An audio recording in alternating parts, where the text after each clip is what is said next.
পবিত্র কবরস্থানের উন্নতি করবে মহান ইসলামী জলসা অস্তিত্ব হয়ে গেছে। মুসলমান ভাই সব, ধর্ম আমাদের ইসলাম। ইসলাম কথার অর্থ হলো শান্তি।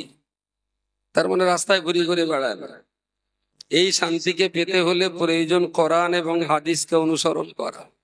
জম্বড়ার ফুসকা খালি মোটামুটি আল্লাহ শান্তি দেবে।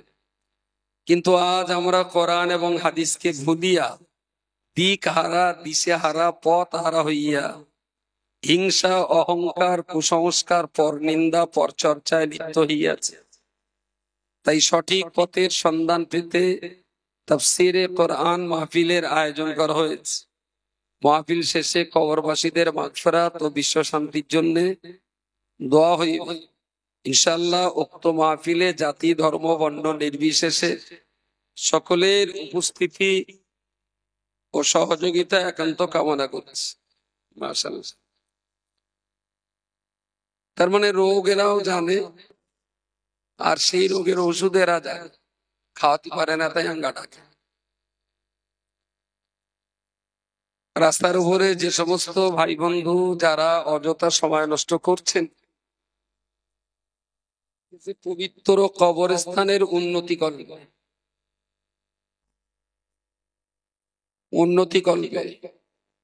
এখন যেভাবে রাস্তায় হুর গেলে মানের উৎপাত, আর এই সব যদি রেসানি করে মরা লোকে রুয়ে যায়, ওরা কবর থেকে ঠেলে না উঠলি বলি ভালো। এমনি ওরা ভালোই সে। আর পথে ঘাটে যা হচ্ছে, এইসব যদি রেসানি হয়, আমরাও সব রেসানি করবো, ওরা ওখানে গোনা রেসানি করবে, তাতে ওরা কবরে আরো বিপদে পড়ে। না দিলেই মনে হয় ভালো হয়। আর যদি ইটপাট খেলতে ঘোরাও, ইটপাট খেলতে যদি কবর ঘিরে প্লাস্টার চুনকানটাম করলে যদি আজাব একটু কমে, তাহলে মার্বেল টালিতে ঘেরাও। দামি দামি পাথরতে যদি পাঁচিল দিয়ে ভেতরের আজাব গজব কমে, তাহলে মার্বেল টালিতে ঘেরাও, মাখরানার টালিতে 1 ফুটির দাম 1200 টাকা, ওই মালতে ঘেরাও। যদি ওইসব ঘিরে টিরে যদি কবর পাশে একটু ভালো থাকে, তাতে আমি বা বাতাতে লাভ কি আমার। যাক, আমি এসে প্রায় মিনিট 20 মুফতি সাহেবের আলোচনা শুনেছি। মিনিট তিনি আলোচনা করছিলেন যে ইসলামটাকে ধর্ম হিসাবে মেনে নিয়ে যারা আনন্দিত, তারাই প্রকৃত অর্থে ইমানের মজা এবং স্বাদ উপভোগ করবেন।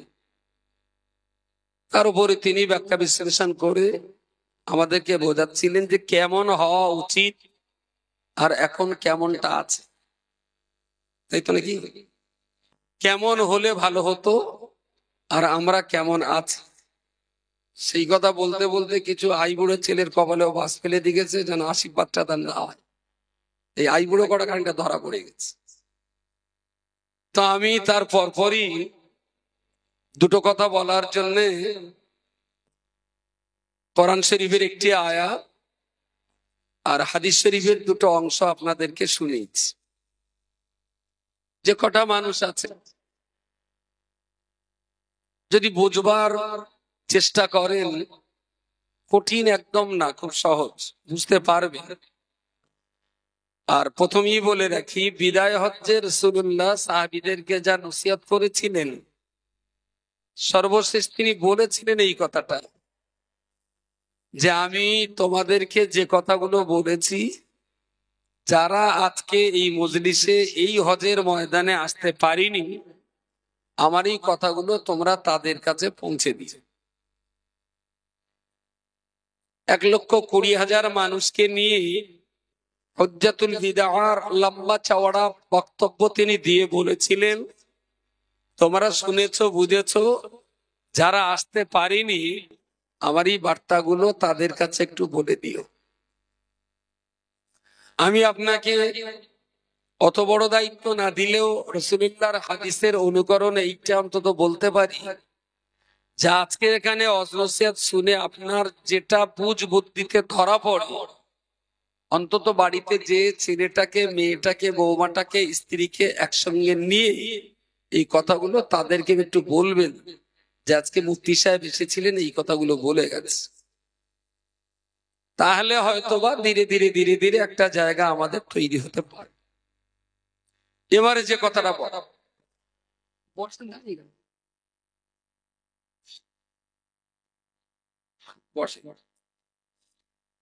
এরকম সবাই না চেয়ার চেয়ার রাখবেন। কিছু বয়স্ক মানুষ থাকে, ভাইয়ের উদ্দেশ্যে বলছি না, আমার ওই মুরব্বী যখন আছে তখন আকসার বয়স্ক মানুষের হেঁটে কোমরে ব্যথা যন্ত্রণা, একটু বয়স্ক 50-55 হয়ে গেলেই ছোট কষ্ট, কাছে আবার দিলে না আগে আগে লোকে দখল করে ফেলে, সেও দেয়। যাক, আমি যে কথা বলতে শুরু করি, মুফতি সাহেব বলছিলেন যে আজকের বৃদ্ধ মানুষেরা তারা সাক্ষী আছে যে অতীতের বিবাহে এত নষ্টামি নোংরামি হতো না, আজকে হচ্ছে। যে অতীতে যেগুলো হতো না, এই নোংরামি গুলো আজকে হচ্ছে, এলো কোন পথ দিয়ে? একদিন তো ছিল না। আসার কারণটা কি আর নিবারণের দাওয়াইটাই বাকি। আমি তার এই আলোচনা শুনে আমার মনে হয়েছে যে অ্যাকচুয়াল বাঙালি ইসলাম বোঝে না, ইসলাম বোঝে ধর কাছিটা ধরে আছে। কিন্তু ইসলামের সংজ্ঞা কি, ইসলামের কম্পালসারি নিয়ম কি আছে, এডিশনাল নিয়ম কি আছে, ইসলামটাকে পড়তে হয়, জানতে হয়, বুঝতে হয়, অনুধাবন করতে হয়, তারপরে নিজের জীবনে কাজে লাগাতে হয়। আসলে যদি আমরা ইসলাম না বুঝি তাহলে যতই দিন যাবে ততই খারাপের দিকে যাব।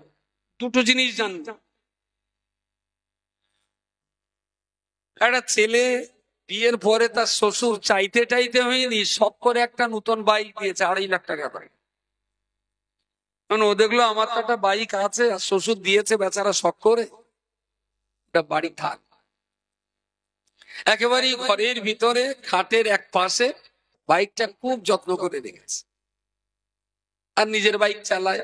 শ্বশুর বয়স্ক মানুষ শখ করে দিয়েছে, গাড়িটারে খুব মর্যাদা দিয়ে ঘরের ভিতরে রেখেছে। 1 বছর 2 বছর যেতে যেতে 30 বছর পেরিয়ে গেছে। তা বললো তাই তো, শ্বশুরও তো মরে গেছে, তাছাড়া গাড়িটা দিলেন একটু একাধিক চালিয়ে দেখি। একদম নতুন গাড়ি কিনে যদি একাধারে 30 বছর ফেলে রাখা হয়, তারপরে ওই গাড়ি বাইরে এনে কি করলে স্টার্ট হবে বলে মনে হয়? হ্যাঁ হ্যাঁ, ব্যাটারিও শেষ আর ঠেললি খুব গড়াবে বলে মনে হয়। ওর পেনিয়াম বল বিয়ারিং সব একটার সঙ্গে আর একটা জমে গেছে।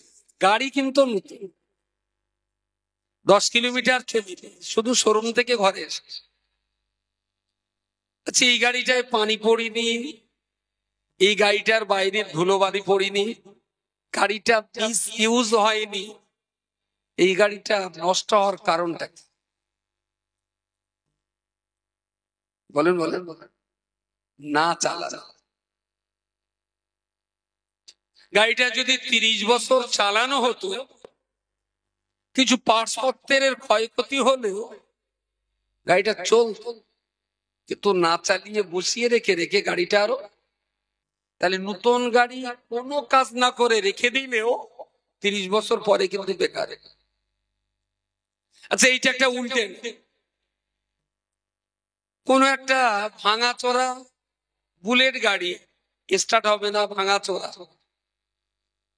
এইরকম একটা গাড়ি কেউ কিনে 25,000 টাকা দিয়ে একটা ভাঙাচোরা বুলেট কিনলো, সে বলিয়ে দিয়েছে ভাই স্টার্ট হবে। ও দেখলো নিয়ে যায়, ললাক করে দামে বেশি 20,000 টাকা বিক্রি হবে, তার যাই। আচ্ছা, এই ভাঙাচোরা বুলেট গাড়িটা যদি খাটের ভেতরে এসি রুমে 30 বছর রাখা, নতুন গাড়ি রাখলে তো পূর্ণ হয়ে গেছে, পূর্ণটা রাখলে কি 30 বছর পরে নতুন হবে? হওয়া তো উচিত। নতুন রাখলে যদি অটোমেটিক না চালিয়ে যদি পূর্ণ হয়, তাহলে পূর্ণটা রাখে 30 বছর পরে তো নতুন হওয়া উচিত সেটা। তাহলে স্বাভাবিক অর্থ দাঁড়ালো এটাই, ভালো বা মন্দ, নতুন বা পুরাতন যাই হোক না কেন, এক ভাগ অনেক দিন যদি রেখে দেন তার ক্ষতিটাই হয়। দ্যাট ইজ ওয়াল আসরি ইন্নাল ইনসানা লাফি খুসর। মানুষ যে যেখানেই আছে তাকে যদি সেখানেই আপনি ছেড়ে দিয়ে রাখেন, অটোমেটিক্যালি সে ক্ষতির দিকেই যাবে। বোঝা যায়? ক্ষতির দিকেই যাবে। যদি বলেন ক্ষতিটা না হোক, তাহলে লড়াই করবে। আর যদি বলেন না ইমাম চুপচাপ থাক, তাহলে অটোমেটিক্যালি ক্ষতির দিকেই যাবে। এটা হলো পৃথিবীর স্বাভাবিক সূত্র। ভালো জিনিসও ফেলে রাখলে ক্ষতি, খারাপ জিনিসও ফেলে রাখলে ক্ষতি। কিন্তু ভালো জিনিস ফেলে রাখলে কোনোদিন নতুন হয় না, বরং নতুন জিনিস ফেলে রাখলে ক্ষতিটা হয় না। আমার মনে হয়েছে গত 30 বছর ধরে মুসলমানদের খুব বেশি নাড়াচাড়া।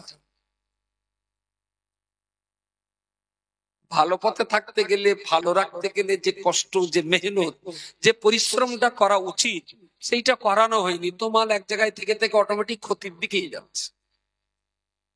ইন্নাল ইনসানা লাফি খুসর। মানুষের স্বাভাবিক স্রোতের টানই হলো ক্ষতির দিকে। ক্ষতির দিকে। একটা ছেলে জন্ম দিলেন, তো ওকে আপনি কোরআনও শেখাবেন না, গানও শেখাবেন, মক্কার পানিও খাবেন না, খাওয়াবেন না, গাঁজার পানিও খাওয়াবেন, সত্যি কথাও শেখাবেন না, মিথ্যা কথাও শেখাবেন, উপদেশও দেবেন না, ক্ষতিমূলক কথাও বলবেন না, মসজিদেও নিয়ে যাবেন না, মেলায়ও নিয়ে যাবেন না। আপনি বাপ হিসাবে কোথাও নিয়ে যাবেন না। তারে মসজিদ দেখিয়েছেন, না মেলা দেখিয়েছেন, না কোরআন শুনিয়েছেন, না গান শুনিয়েছেন, না জমজম খাইয়েছেন, না মদ খাইয়েছেন। তার ভালো মন্দটা কিচ্ছু করেননি। জন্ম দিয়েছেন, ফেলে রেখেছেন, সে খাচ্ছে, পেচ্ছে, ঘুরছে, বেড়াচ্ছে। কোন দিকে যাবে বাচ্চাটা? বলেন বলেন। স্রোতের টানে জাতির অবস্থা কোথায়?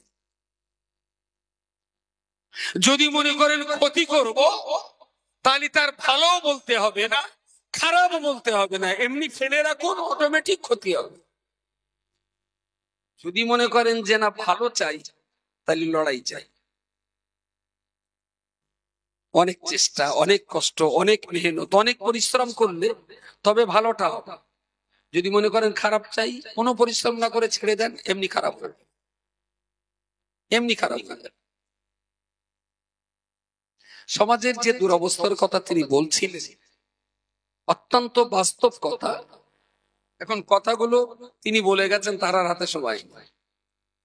এখন তার ছোট ভাই হিসেবে আমার তো দায়িত্ব যে উনি যে কথাগুলো বলে গেছেন তার কারণটা খোঁজা হোক, কেন সমাজে এইরকমটা হয়, আর এইগুলো বন্ধ করার উপায়টাই বাড়ি। কথিত হয়েছে, কথিত হচ্ছে, ক্ষতির হাত থেকে জাতিকে বাঁচাবার উপায়টা কি, তাই না? উনি যদি বাঁচাবার উপায় বলেন, তাহলে সামনে এখনো 3 ঘন্টা লাগবে। বাঁচাবার উপায় ফিরে আসুন কোরআন কথায়। ইয়া আইয়ুহাল্লাযীনা আমানু কু আনফুসাকুম ওয়া আহলিকুম নারা ওয়াকুদুহা আন-নাস ওয়াল হিজারা আলাইহা মালাইকাতুন গিলাযুন শিদাদুন লা ইয়াসুনা। আমার মাঝে মাঝে মনে হয়, আচ্ছা, এই গ্রামের রোগশোক তো হয় অনেক।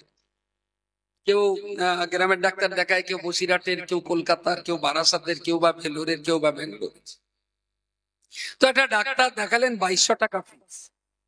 ডাক্তার আপনার প্রেসার দেখলেন, আপনার ব্লাড টেস্ট করলেন, ডাক্তার আপনার কোলেস্ট্রল টেস্ট করলেন, ডাক্তার আপনার পালস মিটার, সব রকম টেস্ট ফেস্ট করে দেখে শুনে 1 পৃষ্ঠা সুন্দর করে আপনার রোগের মায়ান লিখলেন, আর সেই সঙ্গে ওষুধ লিখলেন যে 12টা ট্যাবলেট প্রতিদিন রাত্রে খাওয়ার পর একটা করে। আর 2 নম্বরে দিলেন এই সিরাপ দেওয়া হলো প্রতিদিন খাওয়ার পর একবার করে, প্রতিদিন ডেলি 2 বার। আর একটা ওষুধ দিলেন সপ্তাহে একটা, একাধারে 52 সপ্তাহ চলবে। আর একটা ওষুধ লিখে দিলেন যে প্রতিদিন রাত্রে সকালে ঘুম থেকে উঠে এই ক্যাপসুলটা একটা করে খান। সুন্দর করে লোকের কারণ লিখলেন, ওষুধ লিখে দিলেন। এখন লোকটা ভালো শিক্ষিত লোক, বুদ্ধিজীবী লোক, ডাক্তারের প্রেসক্রিপশনটা পেয়ে খুব চুমুটুমু খেয়ে যে আমার রোগে যত কিছু দাওয়াই ডাক্তার কাগজটা লিখে দিয়েছে, দারুণ সুন্দর, বাহ, ওকে, থ্যাংক ইউ ডাক্তার। এটারে সুন্দর করে ভাঁজ করে একটা মাদলি ব্যারেলের ভেতরে যদি গলায় পুরে রেখে দেয়, কথা বলে খারাপ তো কিছু নেই এর ভেতরে।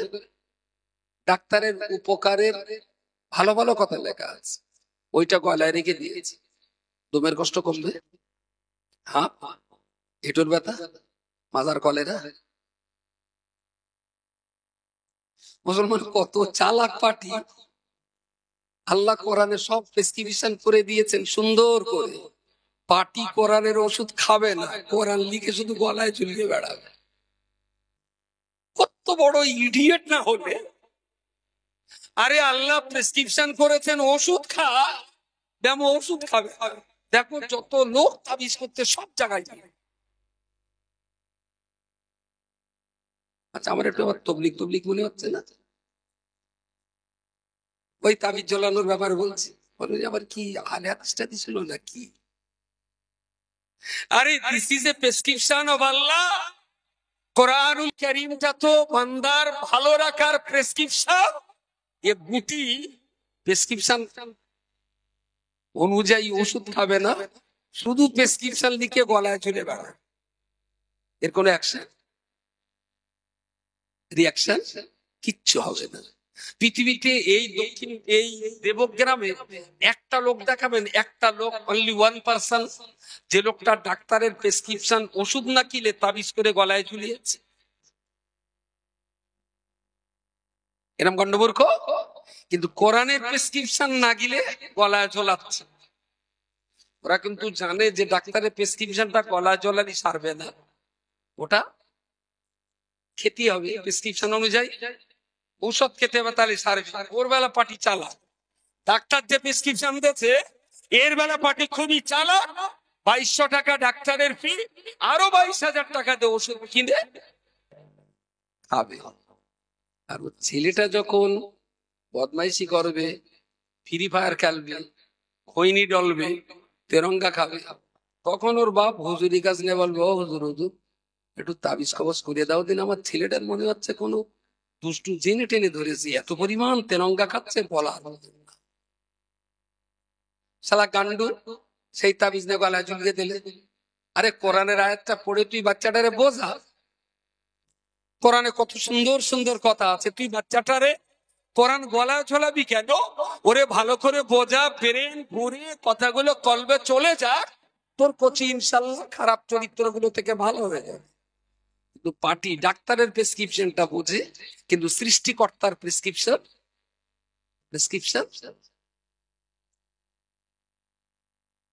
বিপদ হলো জাতির এই জায়গাটায়। এরা যতদিন কোরআনকে কোরআনের মতো জায়গায় রেখে মর্যাদা না দেয়, ততদিন এ জাতির ভাগ্য কোনো কিছুতেই বদলাবে না, কোনো কিছুতেই বদলাবার কোনো লাইন নাই।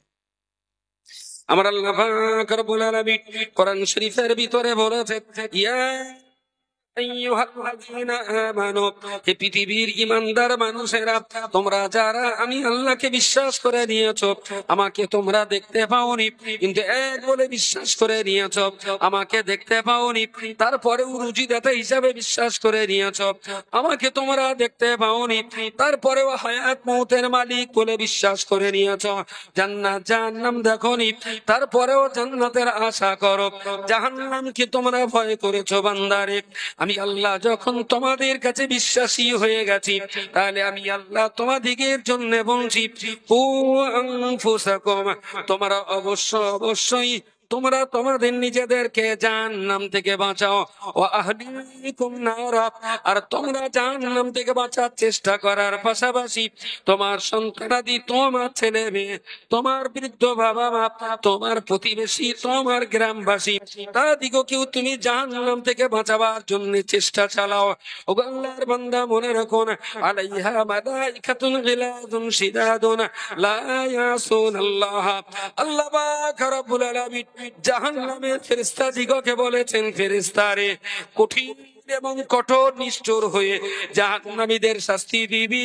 ওরা যখন পিপাসায় চিৎকার করবে পানি খাওয়ার জন্য, জাহান্নামের পুঁজ রক্ত উত্তপ্ত করে জাক্কুমের কাঁঠাগাছ মিছিয়ে জাহান্নামীদের তোমরা খেতে দেবে।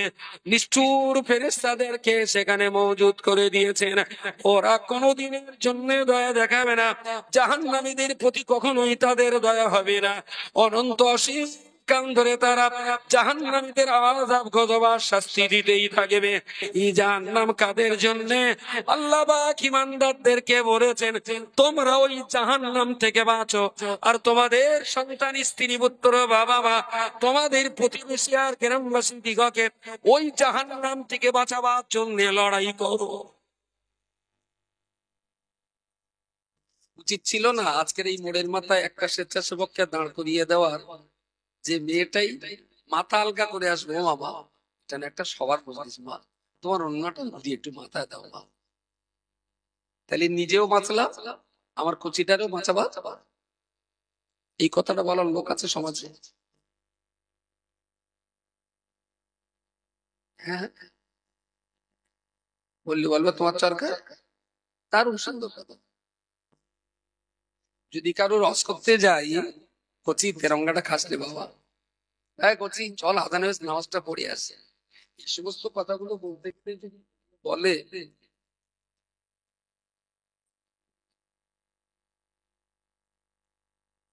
এই কথাটাই যদি ঘুরিয়ে বলে, দারুণ সুন্দর কথা। প্রিয় রাসূল সাল্লাল্লাহু আলাইহি ওয়াসাল্লাম যখন 45-47 এরকম বয়স হবে, তিনি যখন জাহান্নাম থেকে বাঁচাবার জন্য মক্কা ছেড়ে তায়েফে গিয়েছিলেন, খুব দাবির কথা বলেন, শোনো আমি বাচ্চা বয়সে এই 4 বছর তায়েফে ছিলাম, সম্ভ্রান্ত কবিলায় বনি সাদ বংশীয় সম্ভ্রান্ত রমণী হালিমা সাদিয়ার বুকের দুগ্ধ আমি 2.5 বছর ধরে পান করেছিলাম। তারপরেও আরো 1.5 বছর, মোট 4 বছর তায়েফে ছিলাম।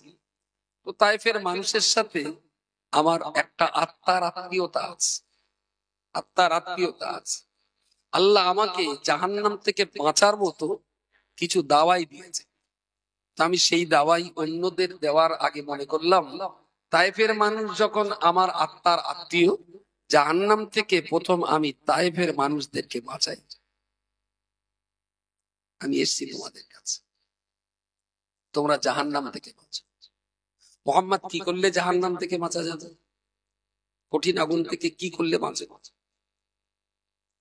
নবী আমার জবাব দিয়ে বললেন, আল্লাহর বান্দা শুনুন না, আল্লাহর নবী মুহাম্মদুর রাসূলুল্লাহ অত্যন্ত আত্মীয়তার সঙ্গে, অত্যন্ত মিষ্টি ভাষায়, দারুণ নরম সরম ভাবে বললেন, বান্দারে আল্লাহ পাক রব্বুল আলামিন আমায় রাসূল করে পাঠিয়েছেন, রব্বুল আলামিন আমাকে রাসূল বানিয়েছেন, আমাকে আল্লাহ বলতে বলেছেন, তাই তোমাদের কাছে বলতে এসেছি। ওয়া আনজির আশিরাতাকাল আকরাবিনা, ইয়া রাসূলুল্লাহ, ইয়া হাবিবাল্লাহ, আপনার আত্মীয়-স্বজন, প্রিয়জন, মহব্বতের মানুষের কাছে আপনি জাহান্নাম থেকে বাঁচার বার্তা দিন। তাই তোমাদের কাছে আমি এসেছি, এক বাক্যে তোমরা বলে ফেলো, স্বীকার করে নাও, কুলু লা ইলাহা ইল্লাল্লাহ, এক আল্লাহ ছাড়া দ্বিতীয় কোনো মাবুদ নেই, ওয়া ইন্নী রাসূলুল্লাহ, আমি আব্দুল্লাহর বেটা মুহাম্মদ, আমি তোমাদের জন্য রাসূল। তোমরা মদ পান করবে না, জমজমের পানি কোন পান করবে, হারাম মাল খাবে না, সুদ তোমরা খাবে না, কষ্ট মেহনত করে হালাল রোজগার করবে, পিতা মাতার গালিগালাজ করবে না, বরং মায়ের পায়ের নিচেই তোমরা জান্নাতের সন্ধান করবে, বাচ্চা মেয়েদের তোমরা হত্যা করো না। আল্লাহ পাক রব্বুল আলামিন নারী জাতিকে তোমাদের সংসারে বড় রহমত আর করুণা করে দিয়েছেন। তোমরা অবশ্যই অশান্তির রাস্তা ছেড়ে দিয়ে আল্লাহর হস্তে জনম জনমের মতো তোমরা ইসলামের শান্তির ছাতার তলায় ফিরে এসো। ও বান্দা, মনে রাখতে হবে, নবী আমার শান্তির বার্তা দিলেন, নবী আমার জাহান্নাম থেকে বাঁচার বার্তা দিলেন, নবী আমার জান্নাতে যাওয়ার রাস্তা বলে দিলেন, কিন্তু দুর্ভাগ্যজনক ভাবেই তায়েফের মানুষেরা আমার নবীর সঙ্গে তারা সদ্ব্যবহার করেনি। আপনাকে বলেছিল, আপনি ওর মাথায় উন্না দিতে বললে ও আপনাকে বলবে যার চরকার সেই দিতে দাও। তো তাইফের মানুষ যদি নবীকে বলে তো মোহাম্মদ, জাহান্নাম থেকে বাঁচার দরকার, তুমি বাঁচো, আমাকে বাঁচাতে হবে। শুধু কি এইটা বলে ছেড়ে দিয়েছি? কি করেছি? বলেন বলেন, এই মেয়েটা কি আপনার পাথর মারবে? তাহলে ভয় কিসের? নবী যে কাজ করতে পাথর খেয়েছে, আপনি সেই কাজ করতে একটা কথাও খাবেন না? আপনি হযরত মুহাম্মদের উম্মত, এটা কি সম্ভব? জান্নাত কি তেলের পানা ছেলের হাতের পিঠে ঘা দেবেন, পড়ে যাবার তুলি খেয়ে নেবেন? রাসূলুল্লাহ যে কাজটা করতে যে গোটা দেহ তার রক্তাক্ত হলো, বেহুশ হলেন, মাটিতে পড়ে গেলেন, সাইদ বিন হারেস রাসূলুল্লাহকে আড়কোলা করে আঙ্গুরের বাগানে আশ্রয় নিলেন। এই কাজটাই আপনি করতে গেলে শুধু বলবে যার সরকার সেই ডিটেল দাও, আমার বাপের টাকা আমি তেরঙ্গা খাচ্ছি। নবী পাথর খেয়েছেন, আপনি দুটো কথাও খাবেন না, অথচ নবীর হাতের কাউসারের পানি পান করার বিরাট নেশা, তাই না? যখন রমজান মাসের 27 তারিখে ইমাম সাহেব দোয়া করো, আল্লাহ কঠিন হাসরের মাঠে তোমার নবীর হাতের এক গ্লাস কাউসারের পানি আমাদের জুটিয়ে দিই, মুসল্লিরা আল্লাহুম্মা আমিন হু করে ওঠে। মা ছটার বাড়ি মাথায়, চোখের সামনে জাহান্নামে যাচ্ছে তোর ছেলেটা, তোর মেয়েটা, চাস্তো ভাইটা, চাস্তো বৌমাটা, তুই একটা বারের জন্য ঠোঁট খুলিস না, তোর মুখে এমন পক্ষঘাত হয়ে রয়েছে, তুই নবীর হাতের কাউসারের পানি খাস, তোর শরম করে না? কোন লজ্জায় পানি চাস নবীর পানি? নবী যে কাজটা করতে পাথর খেয়েছেন, সেই কাজটা করতে আপনি কথাও খাবেন না? সমাজ সর্বনাশ হয়েছে এই জায়গাটায়। সমাজের কিছু মানুষ আছে আজও ভালো মানুষ, নামাজ পড়েন, রোজা করেন, সত্য কথা বলেন, সৎ হালাল হারাম নিচে চলেন, বস্তুর মতো আল্লাহ পাকের ভয় রেখে চলেন, এরা সব পাকা মুসলমান। অর্ধেকটা মুসলমান।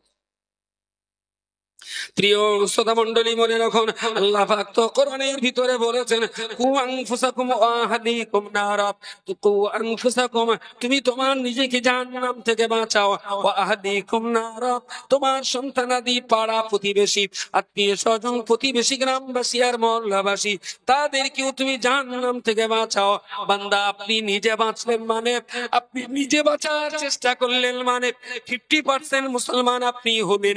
আপনার ভাই, আপনার বোন, আপনার মা, আপনার বাবা, আপনার ছেলে, আপনার মেয়ে, আপনার চারিপাশের প্রতিবেশী মাহওয়াল গুলোকে, তাদেরকেও জাহান্নাম থেকে বাঁচাবার লড়াই করবেন, তবে তো বাকি 50% মুসলমান হওয়া যাবে। কে বলেছে 5 ওয়াক্ত নামাজ পড়ে পাকা মুসলমান? যার বাড়ির গন্ডার শফিকুল ইসলাম এক ওয়াক্তও পড়ে না। কেরা বলেছে হজ করলে পাকা মুসলমান হয়? কে বললো 5 ওয়াক্ত নামাজ পড়লেই পাকা মুসলিম? নিজে হজ করতে হবে, যাদের টাকা আছে হজ করি, তাদের হজ করাবার জন্য উদ্বুদ্ধ করাতে হবে। যিনি নামাজ পড়বেন, তার বাড়িতে যারা বেনামাজি, তাদের নামাজ পড়াবার জন্য চালিয়ে যাবেন। যিনি নিজে গান শোনেন না, তার প্রতিবেশীদেরকে গানের থেকে বাঁচাবার জন্য সংগ্রাম চালিয়ে যাবেন, তবে তো আপনি 100% মুসলিম। নিজে মেনে চলা অর্ধেকটা, আর অন্যকে মেনে চলবার উদ্বুদ্ধ করানো বাকি অর্ধেকটা। মুসলমান সমাজে মোকাম্মাল মুসলমান নেই, সব 50%। যা কিছু আছে, যা 2-4টে আছে, 50% অর্ধেকটা মুসলমান। এই মুসলমান গুলো যদি ঠোঁট করবে, ঠোঁট শুধু মৌলভী সাহেবের খুঁজতে হবে কেন? শুধু ইমাম সাহেব কেন ঠোঁট করবে? শুধু হাফেজ মাওলানা কারি কেন ঠোঁট করবে? ঠোঁট করার দায়িত্ব আল্লাহ আপনার দেয়নি। আল্লাহ পাক তো কোরআন শরীফে বলেননি, হে পৃথিবীর ওলামা সমাজ, হে পৃথিবীর হাফেজ সমাজ, হে পৃথিবীর ইমামের সমাজ, হে পৃথিবীর মাওলানার কারির জাতি, তোমরা নিজে বাঁচো, তোমার প্রতিবেশীদেরকে বাঁচাও। আল্লাহ পাক আলেম, হাফেজ, কারি, মাওলানা, মুফতিদেরকে বলেননি? আমার আল্লাহ বলেছেন, ইয়া আইয়ুহাল্লাযীনা আমানু, হে পৃথিবীর বিশ্বাসী সমাজ, হে পৃথিবীর ইমানদার জাতি, তোমরা নিজে বাঁচো, অপরকে বাঁচাও। তাই নিজে বাঁচাও, অপরকে বাঁচানো, এটা তো শুধু আলেমের দায়িত্ব নয়, এটা তো শুধু ইমাম, হাফেজ, কারি আর মাওলানা, মুফতি, পীর আর ফকিরের কাজ নয়, এ কাজ তো প্রত্যেকটা ইমানদারের কাজ। সমাজ আত্মা গুটকে বসে আছে, হুজুরা আছে, ওরা বলবে, হুজুরা বলবে তোমরা মাল মারবা, জান্নাত কি তেলপানা কলের গান? আপনি ইমানদার হবেন, অথচ আপনি অন্যকে ইসলাম বোঝাবার চেষ্টা করবেন না, ইম্পসিবল। ও 50%। আর এটাও মনে রাখুন, 5 ওয়াক্ত নামাজ পড়েন, রোজা করেন, সত্য কথা বলেন, আর তারপরে যাকাত দেন, সব ভালো করেন। আপনি যখন জান্নাতে যাবেন, পিছন দিক থেকে আপনার প্রতিবেশীর বেনামাজি, ঘুষখোর, গাঁজাখোর, চুল্লুখোর, হারামখোর যা ছিল, ওরা আপনার টেনে ধরবে। চাচা কোথায় যাচ্ছে? তাহলে কোকা আমার মোটামুটি যা নামাজ কালাম পড়িলাম, তাতে আমি জান্নাত পেয়ে গেছি, আমি জান্নাতে যাচ্ছি। চাচা তুমি তো আমার কাছে ডাকোনি তো। দাঁড়াও, আল্লাহ যখন এদের জাহান্নামের অর্ডার করবেন, তখন এরাই বলবে আল্লাহ বক্কা চাচা যদি আমাদের একটু ডাকতো, আমরাও না মসজিদে যেতাম। গোলাম আলী ভাই যদি একটু বলতো, কবে চুল্লু খাওয়া বাদ দিত। এরা না কিচ্ছু বলতে। আপনার নামাজ আপনাকে জান্নাতের চৌকাটায় যেতে দেবে না, ততক্ষণ পেছন দিক থেকে কেকড়া টেনে ধরবে। ইমান নিয়ে বাঁচতে গেলে আর ইমান নিয়ে মরতে গেলে দুটো কাজ নিজের এবং সমাজ দুনিয়াতে তোমাদের উপরে দেওয়া হয়েছিল, সেই দায়িত্ব তোমরা কি পালন করতে পেরেছিলে? কুল্লুকুম রাইন, তোমরা সবাই দায়িত্ব। খোদ রাসূল তিনি তার সাহাবীদেরকে বলছেন কুল্লুকুম রাইন, তোমরা সবাই দায়িত্ব, কুল্লুকুম মাসউলুন আন রাইয়াতিহা, যাদের যাদের চড়ানোর দায়িত্ব তোমার উপরে দেওয়া হয়েছিল, তুমি তাদেরকে কেমন চড়িয়েছিলে সে সম্পর্কে আল্লাহ হাসরের মাঠে তোমাকে প্রশ্ন করবে, তোমাকে জিজ্ঞেস করবে। যদি কোরআনের এই কথা আর রাসূলুল্লাহর এই কথা, এই দুটোকে যদি সমান্তরাল রেখায় দাঁড় করিয়ে যদি বিচার করি, তাহলে আমরা নিজেরা ইসলাম মেনে চলার ব্যাপারে যতটুকু যত্নবান আছি, আমাদের প্রতিবেশী, আমাদের ছেলে মেয়ে, আমাদের ভাই বোন, আমার গ্রামবাসী, তাদেরকে জাহান্নাম থেকে আমরা বাঁচাবো, এ ব্যাপারে কিন্তু আমরা অনেকটাই মাইনাস পয়েন্টে আছি। এটা সবাইকে সচেতন হতে। একটা গ্রামে কিন্তু সব মানুষ খারাপ না, এখনো কিছু মানুষ ভালো আছে। যে মানুষগুলো এখনো ভালো আছেন, যে মানুষগুলো এখনো ভাবছেন, তাদেরকে না সংঘবদ্ধ হতে হয়, সংঘবদ্ধ হতে হয়। একদম যদি খোলামেলা কথাই বলি, দেবক মানে তো আর মদের মূল্য না, সবই আমরা বুঝি। বাদুড়িয়ার কালচার, দেবকের কালচার, সবই কম রকম, একই রকম কালচার, কম বেশি। যখন গ্রামে ভোট হয়, ধরুন পঞ্চায়েত ইলেকশন, কংগ্রেসের একটা ক্যান্ডিডেট, সিপিএম এর একটা ক্যান্ডিডেট, টিএমসির একটা ক্যান্ডিডেট, এবুতি তো হিন্দুরা আছে, তাহলে বিজেপির একটা ক্যান্ডিডেট, তো 4টে ক্যান্ডিডেট ভোটে দাঁড়িয়ে, তো সবার লড়াই হয়, বেশিরভাগ ভোট যেন আমি পাই, আমি জিতে যাব, পঞ্চায়েত আমার দখলে থাকবে, আমি রাস্তাঘাট, টিউবওয়েল, দেশের জনগণের সেবা করার সুযোগ পাবো। ভেরি ভোট খারাপ, রাজনীতি কাজটা খারাপ। কেউ যদি ব্যক্তিগতভাবে খারাপ করে ফেলে, সেটা তার দোষ। এটা জনগণের সেবা করাটা, আলেম মাওলানারা অজনসিয়ত করে যেমন জনগণের সেবা করছেন, রাজনীতি এটাও একটা দেশ সেবা, এতেও স্বভাব, এটাও জনগণের সেবা, এতেও স্বভাব, যদি পকেটটা মোটা না হয়। কেউ যদি ক্ষতি করে, সেটা তার ব্যক্তিগত দোষ, অন্যথা সমাজসেবা, জনসেবা, এটা রাজনীতির মধ্য দিয়ে করা যায়। তো ধরুন 5টা ক্যান্ডিডেট, এরা 5 জনই লড়াই করছে, আমি জিতবো। তা প্রত্যেকটা পার্টির প্রায় একই প্ল্যান। প্ল্যান কি? প্রথমে গ্রামে যেই, গ্রামে 3-4টে পাড়া আছে, মহল্লা আছে, এই মহল্লাগুলো থেকে 1জন 2জন 3জন করে ডেকে এক জায়গায় ওরা রুদ্ধদ্বার বৈঠক করে। রশিদ, বলো তোমার তালতলা পাড়ার খবর বলো, ভোট কতটা? তাহলে চাচা আমাদের গ্রামে 175টা ভোট আছে। তাহলে ওই ভোট আমার দিতে হবে, কি করতে হবে? বললো চাচা ওরা তো খুব গরিব মানুষ, বিরাট খেটে খুটে খায়, তবে ওদের বিরাট কিছু পাওয়ার আশা টাশা নেই, আপনি যদি বাড়ি পিছু 500 কোটি টাকা দেন, মনে হচ্ছে ওরা ভোটটা আপনার দেবে। যে কতগুলো বাড়ি, তাহলে 180টা তো ভোটার, তা মোটামুটি আপনি ধরে নেন শতখানি বাড়ি আছে। 100 বাড়ি 500 কোটি দিতে গেলে 50,000। ঠিক আছে, লেখ তালতলা পাড়ায় 50,000। এই পল্টু, তোর খবর বল, পুকুর পাড়ার খবর কি? তাহলে চাচা, পুকুর পাড়ায় তো 350 ভোট, তা ওদের বলো টাকা পয়সা হবে না, ওদের পুকুরের ধারটা না বেঁধে দিলি বলো ওদের কেনা যাবে না, ওদের রাস্তার খুব কষ্ট। তার যদি খবর লেদে একদিন, তাহলে ওইটা 80-90 হাজার টাকা করে পথটা বাঁধা হয়ে যাবে। তাহলে এখন তো ভোটের ইলেকশন শুরু হয়ে গেছে, আমি তো টাকা দিতে পারবো না। তাহলে চাচা আপনি চুরি করে দেবেন, আমি ওর হাতে দেবো, ওরা নিজেরা কাজ করে, তাহলে আপনার আর কোনো দোষ থাকলো না। তাহলে লেখ ওটা 85,000 লেখ। মোটামুটি সব পাড়ার ভোটগুলো যাতে ও পায়, এই চেষ্টাটা কিন্তু প্রত্যেকটা দলের লোক করে। কেউ টাকা দিয়ে করে, কেউ প্রচার করে করে, কেউ বুঝিয়ে করে, কেউ একটু কাজ কাম করে চেষ্টা করে। সবার টার্গেট আছে ভোটে জেতার। তা ভোটে জিতে কবছর পঞ্চায়েত চালাবে, তারপরে আবার বের করে দেবে, যাবার জিতে এসে। একবার জিতলো মানে 5 বছর মেয়াদ। আচ্ছা, আমাদের গ্রামের দেব, এটা পিপা পঞ্চায়েত না? পিপার পঞ্চায়েতটা কি জান্নাতের চেয়েও দামি? পিপার পঞ্চায়েত মানে তো জান্নাতুল ফেরদাউসি। তো ওই পিপের পঞ্চায়েত দখল করার জন্য গ্রামের লোক যারা ভোট করে, তারা খুব লড়াই করে, প্রচন্ড লড়াই করে পঞ্চায়েতটা দখলে নিতে হবে। তাহলে আমার পার্টি, আমার দল 5 বছর রাজত্ব চালাবে। প্রিয় শ্রোতা মন্ডলী, আমি কি জানতে পারি, পিপার পঞ্চায়েত এটা জান্নাত নয়, এটা দুনিয়ার একটা সেবা কেন্দ্র। এখান থেকে 15-18-20টা বুথ পরিচালনা করা যাবে। ওই জায়গাটা 5 বছর দখল রাখার জন্য কংগ্রেস, সিপিএম, টিএমসি, বিজেপি এরা সবাই নিজ নিজ জায়গায় লড়াই করে।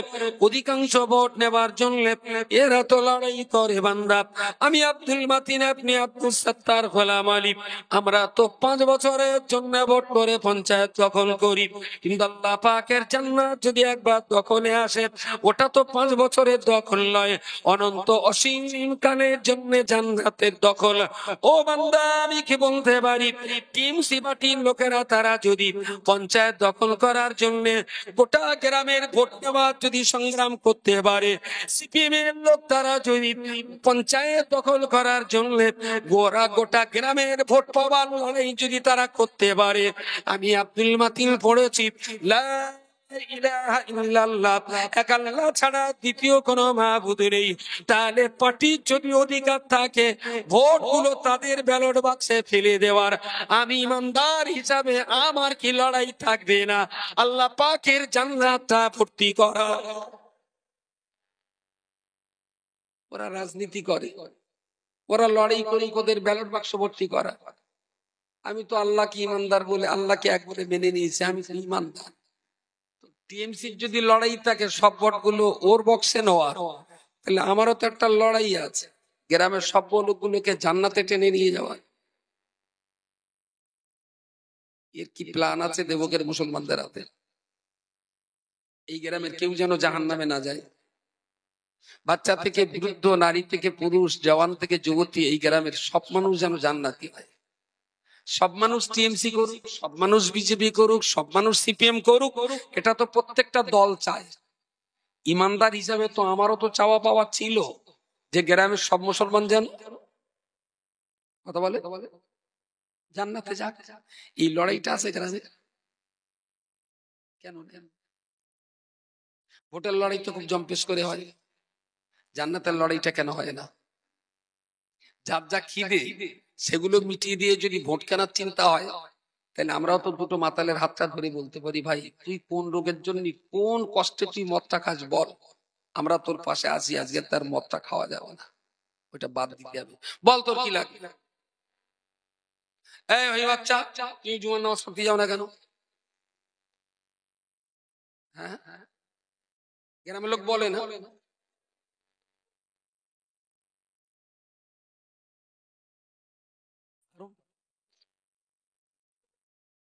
তুমি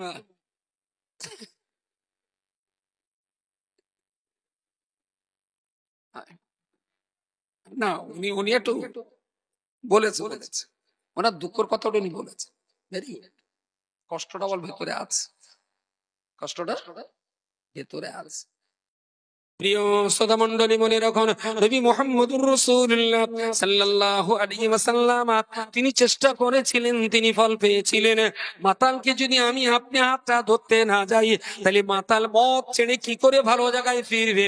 বেনামাজির হাতটা যদি আমি আপনি না ধরি, মসজিদের কাতারে কি করে দাঁড়াবে?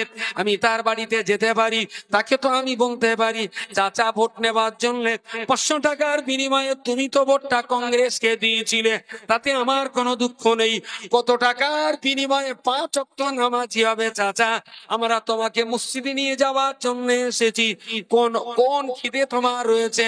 কোন কষ্টের কারণে নামাজ বন্ধ করেছো চাচা? আমরা 10টা মানুষ তোমার বাড়িতে এসেছি, আর তোমার নামাজ কাজা করলে হবে? এর কোনো প্ল্যান?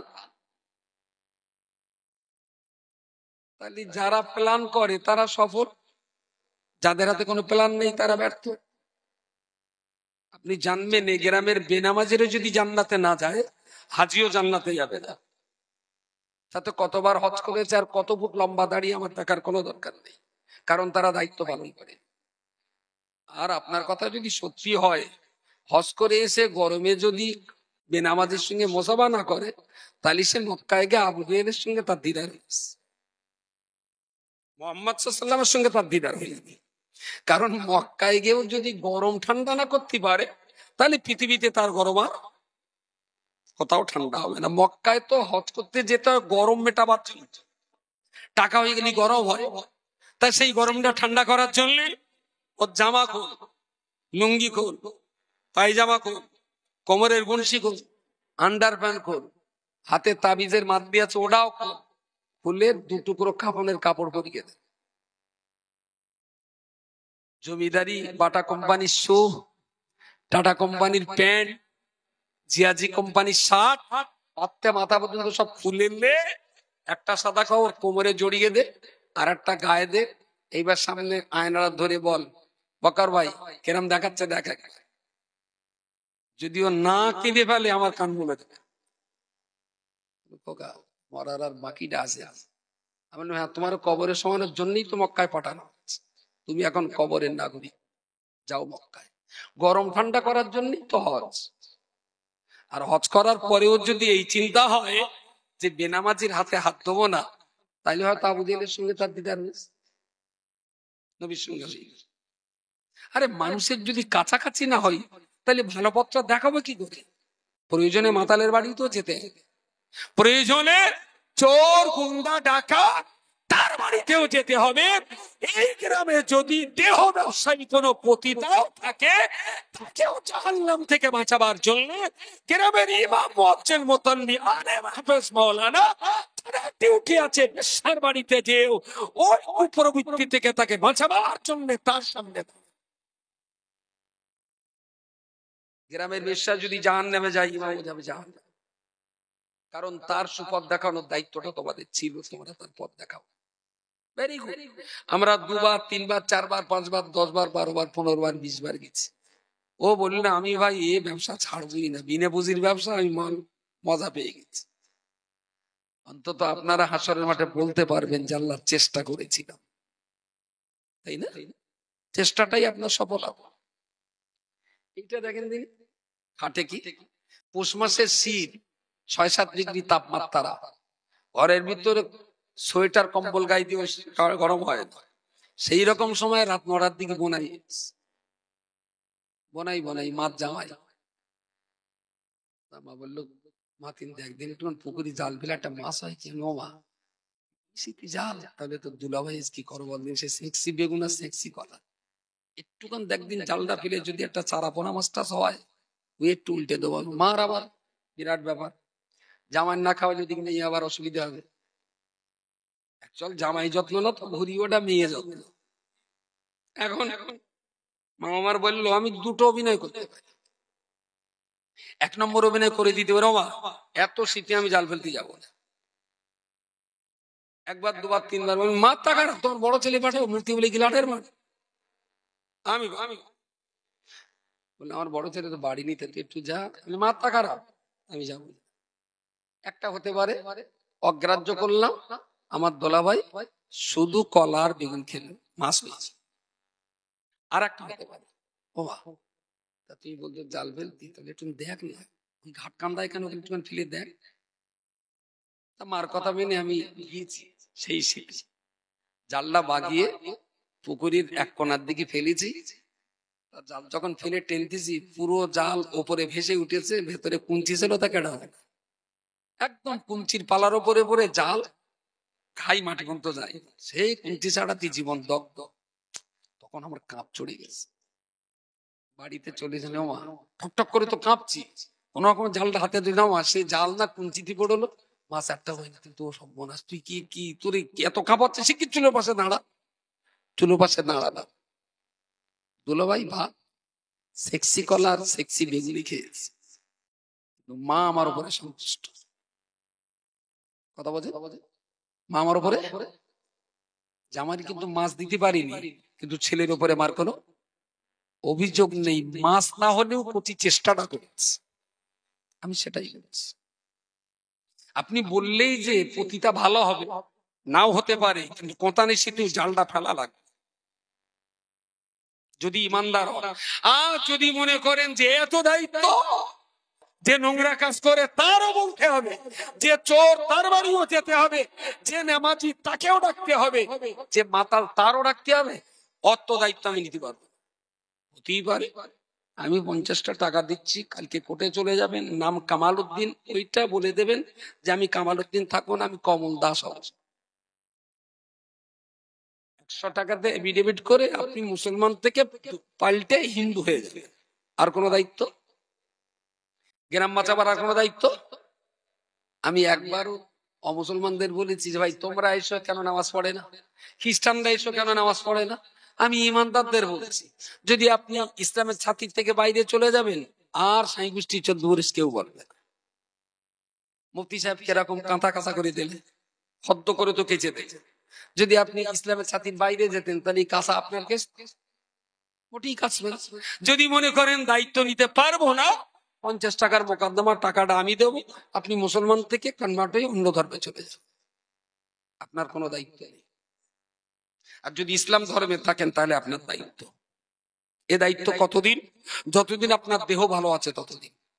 যতদিন মুখ চলবে, হাত পা যদি প্যারালিসিস হয়েও যায়, মুখ যদি চলে, ঘরে শুয়ে শুয়ে যাদের দেহ চলে তাদের ডেকে বলতে হবে, আমি তো যেতে পারছি না, তার অভিজ্ঞতা তোরা যা, শুনতিস নাকি বড্ড মদ খাচ্ছে, তোরা সবাই মিলে একটু বল, আমার আর দেহ চলে না, তা তোরা একটু যা, মুখটাও চালাতে হবে।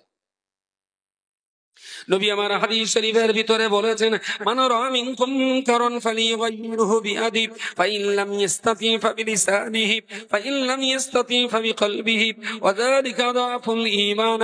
রাসূলুল্লাহ বলেছেন, ও বাবা সাহাবী, মান রাআ মিনকুম মুনকারান, যখন তোমাদের সামনে অন্যায় অপকর্ম যখন হতে দেখবে, কঠিন কঠিন পাপ কাজ যখন হতে দেখবে, আমি রাসূল তোমাদেরকে জন্য বলছি, তখন তোমরা চেষ্টা করবে, মান রাআ মিনকুম মুনকারান ফালিয়ুগাইয়িরহু বিয়াদিহি, অন্যায় অপকর্ম যখন হতে দেখবে, হাত দিয়ে তোমরা তোমার সমাজকে বাধা দিয়ে বলো এটা বড্ড ক্ষতির কাজ, এই কাজে তোমরা পা বাড়িও না। কেউ যদি বসে পড়ে মসজিদে নামাজ পড়তে যাব না, হাত দিয়ে টেনে তুলে তাকে বলো, চাচা আমি তোমায় ধরে নিয়ে যাচ্ছি, আমার সঙ্গে চলো।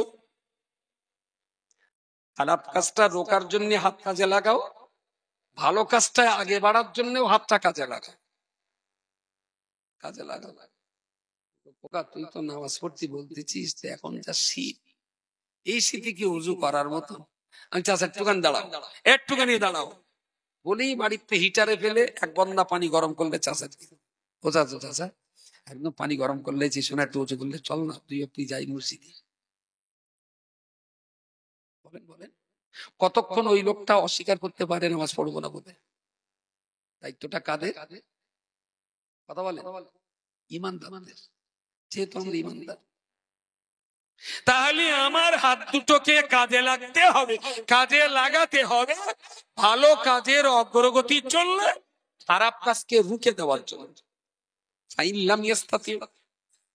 নবী বললেন তোমার যদি হাত চালাবার ক্ষমতা না থাকে, হাত তো সবাই চালাতে পারে, সন্তান নামাজ পড়বে না, এই লেপটা তুলে দিলে ভাড়াং করে এক চড়ে মেরে বসতে পারে, নামাজ না পড়ে ঘুম। কিন্তু এই হাতটা কি চাচার বেলা লাগানো যায়? চাচার গালে চড় মারতে পারবো না, তবে পানিটা গরম করে দিতে পারি, পদ্ধতি আলাদা আছে।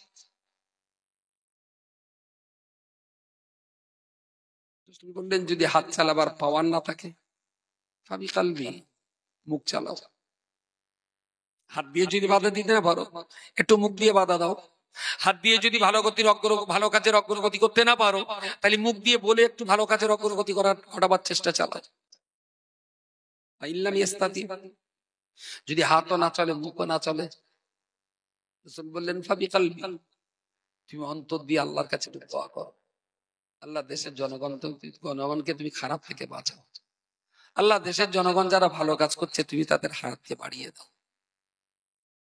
তাহলে দায়িত্ব, হাত চলে না, পা চলে না, মুখ চলে না, তখনও দায়িত্ব অন্তর দিয়ে চালাও। That is moment, that is ইমানদার।